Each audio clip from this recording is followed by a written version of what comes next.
एक मामले में मैं कहना चाहूंगा जो ऑपरेशन सिंदूर चल रहा है, एक मामले में पाकिस्तान हमसे मजबूत स्थिति में। पाकिस्तान में कोई भी सत्ता पक्ष का नेता और विपक्ष का नेता सेना की ऊपर प्रश्न नहीं उठा रहा है। भारत में अनेक नेता प्रश्न उठा रहे हैं। पाकिस्तान के किसी भी व्यक्ति को भारत के मीडिया में कोट नहीं किया जा रहा है की स्थिति नहीं है। भारत के बड़े बड़े नेताओं को, मुख्यमंत्रियों, पूर्व मुख्यमंत्रियों को कोट किया जा रहा है। अनेकता में ऐक्य मंत्र को जन जन फिर अपनाता है, देखो प्यारा देश हमारा आगे बढ़ता जाता है। एक मामले में मैं कहना चाहूंगा जो ऑपरेशन सिंदूर चल रहा है, एक मामले में पाकिस्तान हमसे मजबूत स्थिति में है। वो क्या है कि पाकिस्तान में कोई भी सत्ता पक्ष का नेता और विपक्ष का नेता सेना की ऊपर प्रश्न नहीं उठा रहा है। भारत में अनेक नेता प्रश्न उठा रहे हैं। पाकिस्तान के किसी भी व्यक्ति को भारत के मीडिया में कोट नहीं किया जा रहा है की स्थिति नहीं है। भारत के बड़े बड़े नेताओं को, मुख्यमंत्रियों, पूर्व मुख्यमंत्रियों को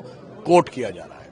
पाकिस्तान के किसी नेता का ऐसा कोई वक्तव्य नहीं है जिसे हम अपने डोजियर में पाकिस्तान के विरुद्ध यूज कर सकें, मगर भारत के बड़े प्रमुख नेता का स्टेटमेंट पाकिस्तान हमारे विरुद्ध डोजियर में यूज होता है। ये कुछ वैसा ही जिससे जनरल बिपिन रावत ने 2.5 फ्रंट की लड़ाई कहा था, 2.5 फ्रंट की लड़ाई। तो मुझे लगता है देश को सब तरफ से चौकन्ना होने की जरूरत है। आज का जो समय है, मेरा मानना है दलगत राजनीति से ऊपर होकर सबको साथ में खड़े होकर आगे चलना चाहिए।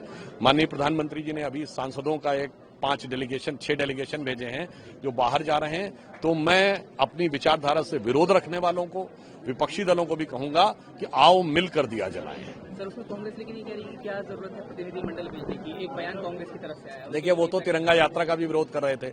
जिन्हें हमास और हिजबुल्लाह के लिए निकलने वाली यात्राओं में सत्य और सहानुभूति दिखती थी, उन्हें भारत की सेना के शौर्य के लिए निकलने वाली तिरंगा यात्रा में राजनीति दिखती है। मुझे लगता है इस नजरिए की जरूरत है। और जहां तक ये बात है, प्रधानमंत्री जी ने उदारता दिखाई है। कांग्रेस के नेता शशि थरूर जी एक डेलीगेशन के लीडर हैं।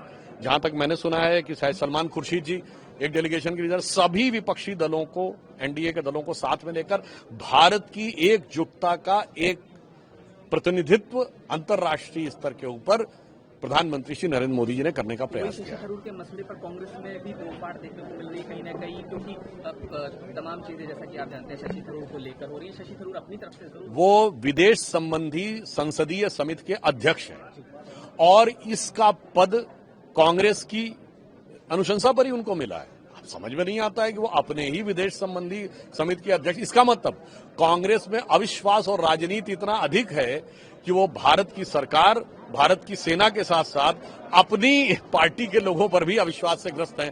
तो इस वहम की कोई दवा नहीं हो सकती। सर, एक इम्पोर्टेंट सवाल, असम के मुख्यमंत्री ने वो गौरव गोगोई का नाम लेते हुए उनके पाकिस्तान के कनेक्शन और उनकी वाइफ के वेतन एनजीओ से वहां से मिलने की बात कही है। उसमें नाम भी प्रतिनिधिमंडल में गौरव गोगोई का भी है। सब प्रतिक्रिया आपकी जरूर। देखिए, उस विषय पे गौरव गोगोई जी को अपना जो भी स्पष्टीकरण देना है, क्योंकि हेमंता बिश्वा शर्मा जी ने बहुत आग्रहपूर्वक, बड़ी दृढ़ता के साथ उन्होंने स्पष्ट कहा है और वैसा स्पष्ट उत्तर उनकी तरफ से नहीं आया। वो अलग विषय है। पर हमने कहा ना, इस समय जो हमारी सरकार ने निर्णय लिया है वो दलगत भावना, क्यों असदुद्दीन ओवैसी भी तो है उसमें।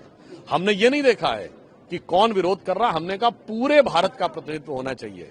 यानी ये दिखना चाहिए कि सारा भारत समवेत स्वर में, एक रूप में आगे बढ़ता हुआ दिखाई पड़ रहा है।